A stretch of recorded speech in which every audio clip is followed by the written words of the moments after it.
The morning sun spilled across the endless wheat fields, painting them gold. In the distance, you could hear the hum of an old tractor, the bark of a farm dog, and the laughter of two girls who had been inseparable since the day they were born. They were twins, Sophie and Sarah Miller, born just minutes apart but bonded like one soul in two bodies. Everyone in their small rural town knew the Miller twins. Sophie, the elder by 12 minutes, was quiet, thoughtful, and soft-spoken, the kind of girl who would rather listen than talk. Sarah, on the other hand, had fire in her veins. She was bold, outspoken, and unafraid of anyone. Together, they worked the farm with their parents, feeding the animals, baling hay, and tending to the crops. Life wasn't easy, but they had each other, and that was enough. But outside their farm, life wasn't always so kind. At school, the twins stood out. They wore simple clothes, patched jeans, and boots caked with mud. They carried the smell of hay and hard work, and while they were proud of their roots, not everyone respected them. A group of boys from town, kids who never lifted more than a pencil in their lives, mocked them for being farm girls. The bullying started with words: cow smell, hay rats, dirt twins. Sophie tried to ignore it, but Sarah would snap back, defending them both with sharp comebacks. But words weren't enough for the bullies. One autumn afternoon, as the leaves turned red and the air grew crisp, the twins were walking home from school. Sophie carried her books close to her chest, while Sarah kicked at the gravel road, venting about the bullies. That's when they heard footsteps behind them. The boys had followed. "Hey, farm trash," one sneered.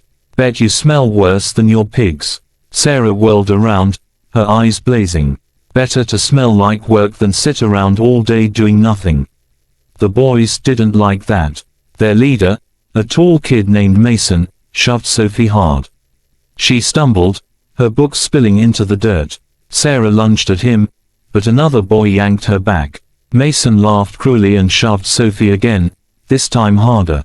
She hit the ground, scraping her face against the gravel. It was over in seconds, but the damage was done. Sophie lay crying softly, blood on her cheek, while the boys laughed and walked away. Sarah knelt beside her sister, rage burning through her veins. She helped Sophie up, whispering, "I'll make them pay. I promise." That night, Sophie stayed quiet, hiding her swollen cheek from her parents. Sarah couldn't sleep. She lay awake staring at the ceiling, fists clenched, her heart pounding with anger. No one hurt her sister. No one. The next day at school, Sarah didn't walk with Sophie.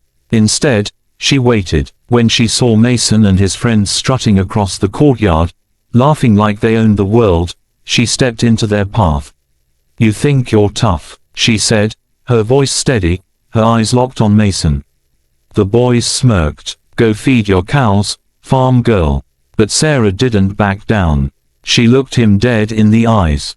"Touch my sister again, and I'll end you. Do you understand?" The courtyard went silent. Mason laughed, but there was something in Sarah's gaze that unsettled him. It wasn't just anger, it was fire, unshakable, unstoppable. He shrugged her off, but the message had been sent. Still, Sarah knew words alone weren't enough. She wanted him to feel what Sophie had felt. She wanted him to understand fear. So she waited. The farm taught her patience, how to wait for the right season, the right weather, the right moment. And when it came, she struck. A week later, the boys thought it was funny to sneak onto the Miller farm at night. They tipped over a feed barrel, scattered hay everywhere, and tried to scare the cows. What they didn't know was that Sarah was watching. Armed with nothing but her courage and her knowledge of the land, she set her trap. When Mason and his friends crept toward the barn, Sarah was ready. She whistled sharply, and their path lit up, her father's old spotlight mounted on the barn.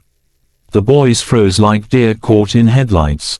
Then came the barking, two massive farm dogs charging toward them. Mason screamed, scrambling backward, tripping over the spilled feed. His friends ran for their lives, their laughter gone, replaced with shrieks of panic. Sarah stood tall in the doorway of the barn, her arms crossed, her face cold as stone. "Get off my land," she shouted. "And if you ever come near my sister again, I'll let the dogs finish the job." The boys didn't need telling twice. They bolted into the night, their pride shattered, their confidence broken. From that night on, the bullying stopped. At school, Mason and his friends avoided the twins, their arrogance replaced with uneasy silence. Sophie healed, her cuts faded, her spirit restored, and though she never liked conflict, she understood what Sarah had done for her. "Why did you do it?" Sophie asked one evening as they watched the sun sink behind the wheat fields. Sarah put an arm around her sister. "Because no one hurts you while I'm here. We may be twins, Sophie, but I'll always be your shield." Tears welled in Sophie's eyes as she whispered, "And I'll always be your heart." The farm girls, once mocked, became stronger than ever.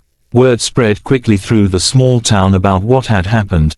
The bullies who thought they were untouchable, humbled by a girl who refused to be broken.